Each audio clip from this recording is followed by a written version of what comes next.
Hi అండి. ఈరోజు cauliflower fry చేస్తున్నాను. ఈ క్యాలీఫ్లవర్ చాలా పెద్ద పువ్వు. దీంట్లో కొంచెం ఉప్పు, చిటికెడు పసుపు వేశాను. ఒక్క 2 నిమిషాలు ఉంచాక ఇలా అంత నిండా ఉన్నది ఇలాగా మగ్గిపోయి తగ్గింది. ఇంకా దీన్ని ఒక 5 నిమిషాలు మగ్గనివ్వాలండి. ఈ క్యాలీఫ్లవర్ ఫ్రై చాలా బాగుంటుంది. పిల్లలు చాలా ఇష్టపడతారు. నేను చేసే విధానం చూపిస్తాను. ఈ క్యాలీఫ్లవర్ మగ్గిందండి.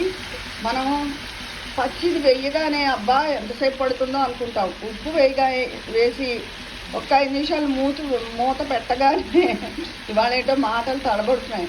మూత పెట్టగానే చక్కగా మగ్గిపోతుందండి. ఇప్పుడు ఇది ఒక బౌల్లోకి తీసేసుకుని పోపు వేయించుకోవాలి. ఇందులో పోపు ఆవాలు, జీలకర్ర, మినపప్పు, శనగపప్పు, పల్లీలు పొట్టు తీసాను అనుకొని మీకు పోపులో కలిసిపోయింది తెల్లగా పోయిందండి. కరివేపాకు వేసేసాను. ఇప్పుడేమో ఇవన్నీ మళ్ళీ ఇందాకటి తీసిన బౌల్లో తీసిన క్యాలీఫ్లవర్ వేసేసుకున్నాను. ఇదిగోనండి క్యాలీఫ్లవర్ ఫ్రై రెడీ అయిపోయింది. ఉప్పు ఫస్టే వేసుకోవాలి. కారం ఇప్పుడు వేసాను. ఇది పిల్లలు చాలా ఇష్టపడతారు. పిల్లల కోసం అయితే గరం మసాలా కూడా కొంచెం వేస్తే చాలా బాగుంటుందండి. నేను మా నాన్నగారు తినరని వేయలేదు. చాలా బాగుంటుంది ఇది. మీరు కూడా ట్రై చేయండి. ఆల్రెడీ మీరు చేసుకుంటూ ఉంటే ఓకే. ఎక్కువ క్యాలీఫ్లవర్, టమాటో, ఆలు అవి వేసి చేస్తూ ఉంటారు. ఈ ఫ్రై తక్కువ మంది చేస్తారు. ఉంటాను. మీ విజయపర్ణాల.